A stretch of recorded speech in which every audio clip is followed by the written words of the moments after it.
merci d'être venu sur cette conférence de presse, même si on s'est rencontrés pour certains à la conférence de presse FSU, et qu'on a peut-être fait l'annonce un peu tardive, mais on attendait un petit peu de savoir si on aurait quelques données supplémentaires des établissements. Donc on est là en mode restreint par rapport à notre bureau. On a des camarades qui peuvent répondre à diverses questions concernant les formations, les droits et libertés, le service public, etc. Donc on aura des réponses à plusieurs voies quand ce sera nécessaire. Par contre, ce qui est intéressant peut-être, c'est de redire qu'on représente aussi certains établissements, donc on peut avoir des points de vue sur des établissements en particulier. Pierre-Emmanuel Berche vient de Rouen, Nathalie de Lille, moi de Lyon 1, et Philippe de Paris 7, et Stéphane, Paris 6, excuse-moi, à chaque fois je vais se... Et puis Stéphane de Marne-la-Vallée, donc en fait il y a des... Voilà, on peut aussi répondre à ce qu'on vit nous en tant qu'enseignants cette fois-ci dans nos établissements et pas seulement en tant que membre du bureau national du SNESUP. Alors, c'est la rentrée évidemment, donc c'est une conférence de presse de rentrée, donc du point de vue de la hausse du nombre d'étudiants, on peut considérer qu'on est dans le cadre d'une rentrée malheureusement classique depuis quelques années. On a effectivement toujours plus d'étudiants et toujours moins d'enseignants, ça c'est devenu un slogan dont on aimerait bien se séparer. On a un sous-financement chronique des établissements, comme le nom l'indique, il est chronique. Un contexte sanitaire qui est incertain, et donc on a tous ces ingrédients-là qui font que cette rentrée est une rentrée encore une fois particulièrement difficile et particulièrement tendue. Alors pour éviter, parce qu'on pourrait presque même faire la même conférence de presse que l'an dernier sur certains thèmes, en disant que c'est encore pire, puisqu'on ne sait pas jusqu'où ça ira et comment la suite, peut-être que la conclusion sera différente, mais bon. En tout cas, ce qui change cette année quand même, c'est qu'on a un bilan assez saisissant de ce qui se dessine à l'aube de ce qu'on peut considérer la fin du quinquennat de Macron et de Vidal.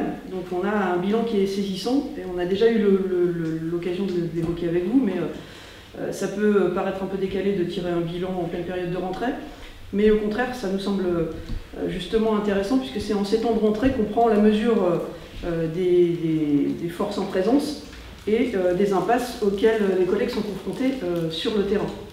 Alors, le bilan en quelques mots, on l'a déjà évoqué, hein, une autonomie qui est renforcée dans les établissements, une autonomie qui est d'ailleurs brandie par Frédéric Vidal comme un argument d'autorité à chaque fois qu'on évoque le manque de projets pour l'ESR ou les insuffisances budgétaires.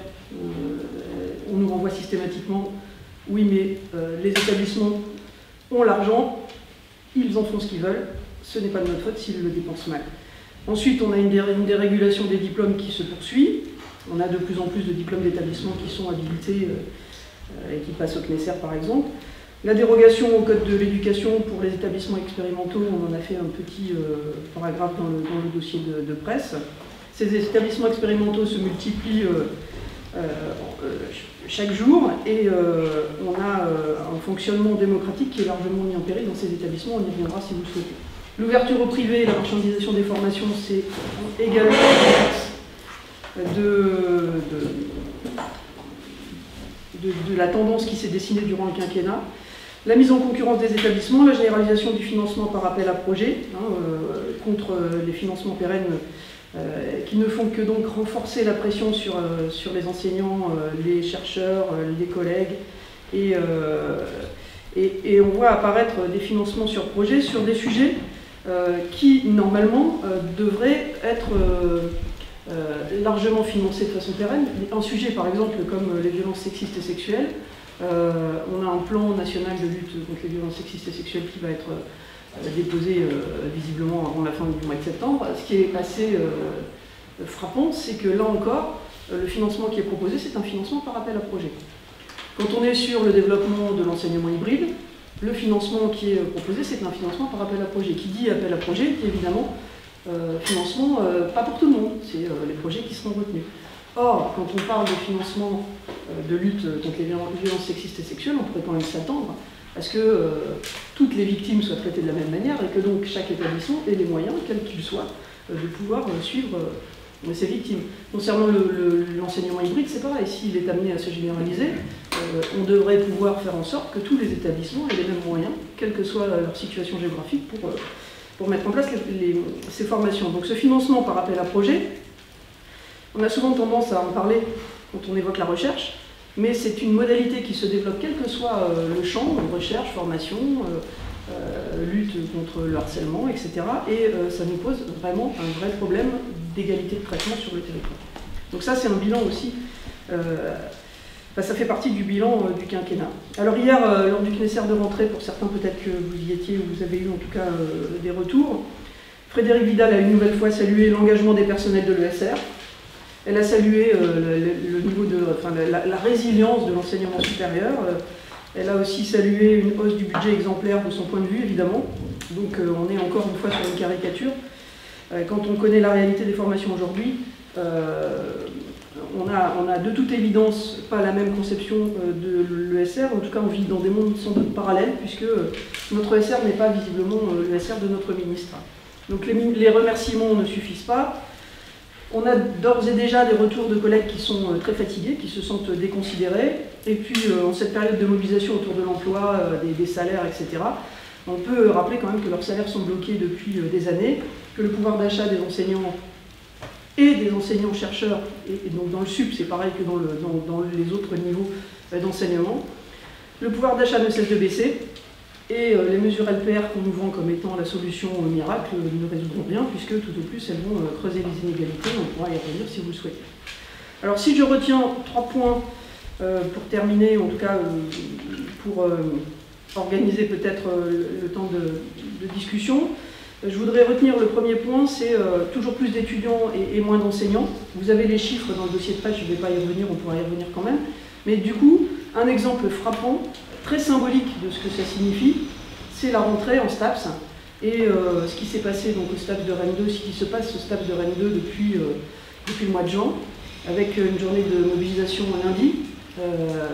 Ça nous semble extrêmement symbolique de ce qu'est l'enseignement supérieur et la recherche aujourd'hui, l'enseignement supérieur aujourd'hui, puisqu'on a des collègues ici mobilisés qui nous disent, et des étudiants hein, évidemment, qui nous disent que c'est plus possible. On ne peut pas continuer à laisser se dégrader les conditions de travail de cette manière-là. Et ce sujet est loin d'être une anecdote dans le paysage universitaire. Le communiqué de presse de l'intersyndicale est d'ailleurs assez clair. Hein. Leur combat est notre combat, hein, le titre de leur communiqué, qui est sorti hier. Nous avons fait nous-mêmes un communiqué de presse hier, je ne sais pas si vous l'avez vu, parce que je n'ai pas vu s'il n'y a pas eu un problème de liste de diffusion. Vous avez eu notre communiqué sur les STAPS hier, hein? Je vous dis rien. J'en ai tiré un, vous regarderez, si vous ne l'avez pas, je le renverrai, parce que ce n'est pas tout à fait le même que l'intersyndicale. En tout cas, cette situation à Rennes 2 est révélatrice du manque de moyens. On a un taux d'encadrement à 1 enseignant pour 44 étudiants, alors que la moyenne en STAPS, de façon générale, c'est 1 pour 35, et que globalement, on est 1 pour 20 ailleurs. 14 postes manquants, des situations de souffrance de personnel qui sont remontées plus que de coutume. Et donc, on a du mal à comprendre comment le ministère peut continuer à ne pas entendre la demande, qui est une demande légitime et fondée sur une réalité d'analyse en termes de chiffres, alors que 500 000 € pourraient être débloqués assez facilement pour permettre que la rentrée se fasse. À l'heure actuelle, la rentrée n'a pas eu lieu. C'était une rentrée qui était prévue déjà depuis un moment. Donc, ça se passe en STAPS. Ça se passera ailleurs si ça continue, puisqu'on est sur une dégradation qui se poursuit. Ce qui est intéressant, c'est que cette fois-ci, les personnels et les étudiants disent stop. Et que ce qu'on a été capable d'accepter jusqu'à maintenant, la limite commence à être franchie. Et que certains collègues soient capables, pas forcément d'ailleurs syndiqués, hein, c'est un collectif d'enseignants qui s'est mis en mouvement avec les étudiants, que les collègues soient capables de dire stop, c'est une nouveauté dans cette rentrée, plus que les années précédentes. Et de notre point de vue, c'est vraiment révélateur du ras-le-bol qui existe. Et il y a quand même une nécessité de la part du ministère de réagir. On discutera de cette situation si vous souhaitez en savoir plus.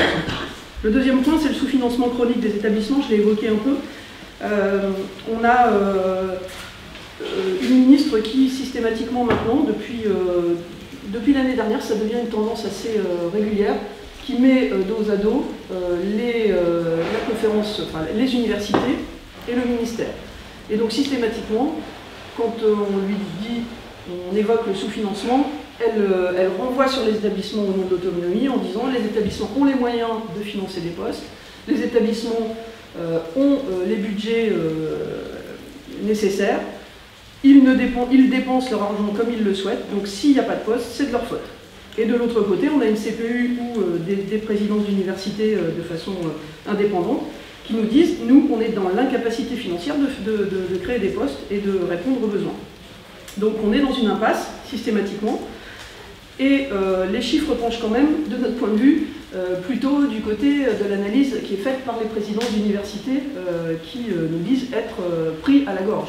Donc par exemple, on a les chiffres qui sont dans le dossier de presse. On sait par exemple que les subventions de charges pour services publics, elles vont du simple au double entre certains établissements de même nature.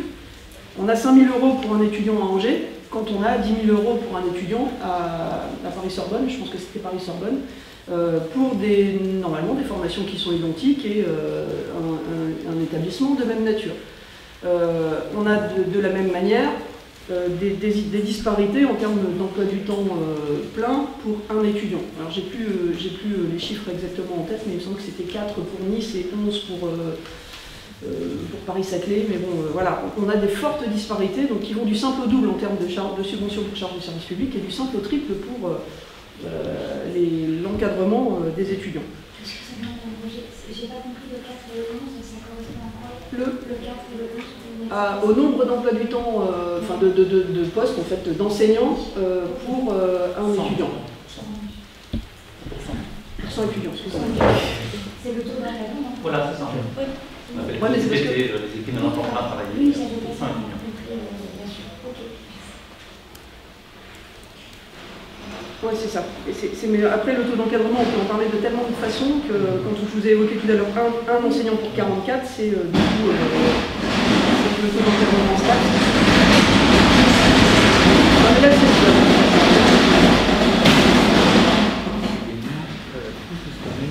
alors ensuite, quand...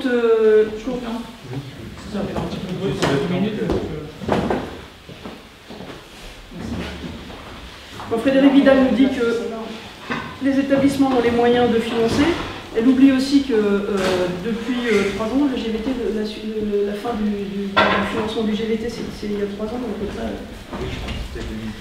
Enfin, en tout cas, le glissement vieillesse-technicité n'est plus financé depuis 2 ou 3 ans, et que les établissements commencent à sentir dans leur budget le poids de ces GVT. On a eu un comité technique lundi à Lyon 1, par exemple.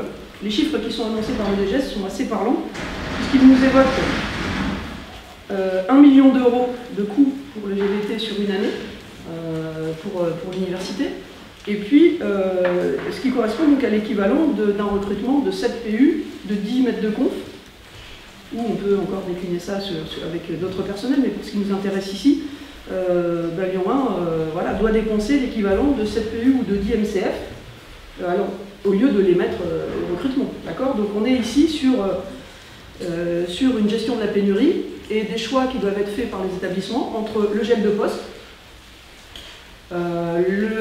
trouver des ressources propres, hausser la hausse des frais d'inscription, hausser les droits d'inscription des étudiants, etc. Donc il faut trouver des solutions. Donc on est là aussi dans une impasse. Donc les choix que font les établissements, c'est des choix qui sont des choix dans le cadre d'une pénurie budgétaire qui est assez compliquée à gérer. Le manque de place en master et en licence, je vous laisserai y venir si vous souhaitez qu'on l'évoque. Juste, ce que nous souhaitons souligner, c'est que nous n'avons pas de bilan et que les 19 000 places annoncées cet été par Frédéric Vidal, on aimerait bien savoir où elles ont été créées et ce que sont devenus les 1000 postes qui avaient été, enfin les 1000 emplois qui avaient été évoqués par Frédéric Vidal pour accueillir ces 19 000 étudiants supplémentaires. Alors malgré tout ça, l'ESR a quand même fonctionné, on a eu une rentrée dans certains endroits, et donc il faut rappeler que cette rentrée se fait, mais au prix d'une dégradation énorme des formations. On a des heures complémentaires qui sont faites en nombre pléthorique, 6 millions d'heures équivalent ça on le dit régulièrement, mais qui équivalent à presque 30 000 postes manquants.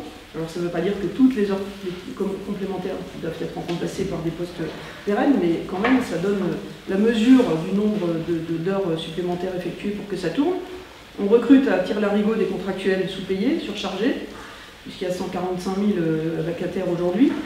Et la dérégulation et la hausse des frais d'inscription se poursuit pour pouvoir faire en sorte que ça fonctionne.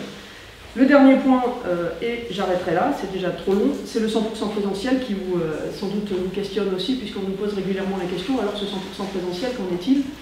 Est-ce que c'est une réalité ou pas?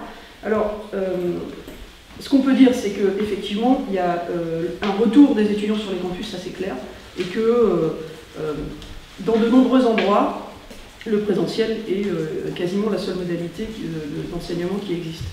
Par contre, ce qui se fait de façon plus insidieuse, et c'est là-dessus qu'on terminera, parce que pour nous c'est vraiment un gros risque, c'est que l'enseignement à distance devient quelque chose qui est une modalité parmi d'autres, que l'on peut choisir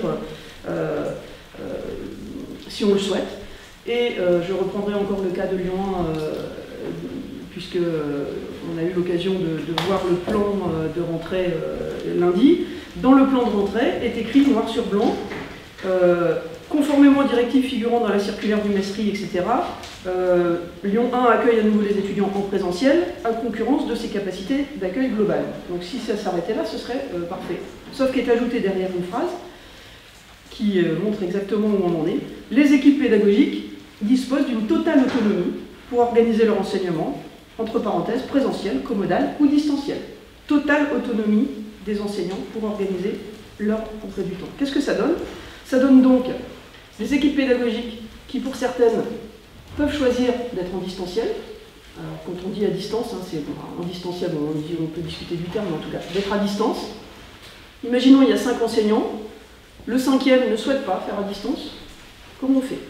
On ne peut pas imposer aux enseignants d'être à distance. En tout cas, je l'ai fait répéter à mon président d'université qui en a convenu. Donc on ne peut pas imposer l'enseignement à distance, sauf que quand on a 4 collègues qui enseignent la même chose et que le 5e ne souhaite pas faire à distance, on se retrouve dans des situations très compliquées pour la gestion de la façon dont on enseigne. Donc il y a de fait une pression amicale sur le collègue qui ne souhaite pas faire d'enseignement à distance pour dire quand même t'exagères. On a une cohérence ici, il n'y a que toi, quand même, tu pourrais faire ton enseignement aussi à distance. Et du coup, se retrouve mis sous pression le collègue qui souhaiterait faire son boulot simplement comme d'habitude et en étant le plus efficace possible, c'est-à-dire en présence des étudiants. Donc il y a un réel souci là-dessus. Le problème de la captation des vidéos est également un gros problème parce que de plus en plus on nous impose d'enregistrer nos cours magistraux et de déposer sur des plateformes numériques les supports d'enseignement sous prétexte de la continuité pédagogique que l'on doit organiser au cas où, sauf que c'est normalement au cas où, et que pour le moment, par exemple à Lyon 1, on n'a aucun cas, il n'y a pas de souci, donc on pourrait très bien s'en passer, mais nos responsables pédagogiques nous disent il faudrait enregistrer les enseignements parce qu'on va faire des capsules, on va les mettre en ligne pour les sportifs de haut niveau, pour ci, pour ça. Sauf que ça pose un gros problème de droit à l'image et qu'on ne souhaite pas que nos cours soient diffusés sur les réseaux et s'en aillent partout en France ou ailleurs. Voilà, j'arrêterai là sur cette note quand même assez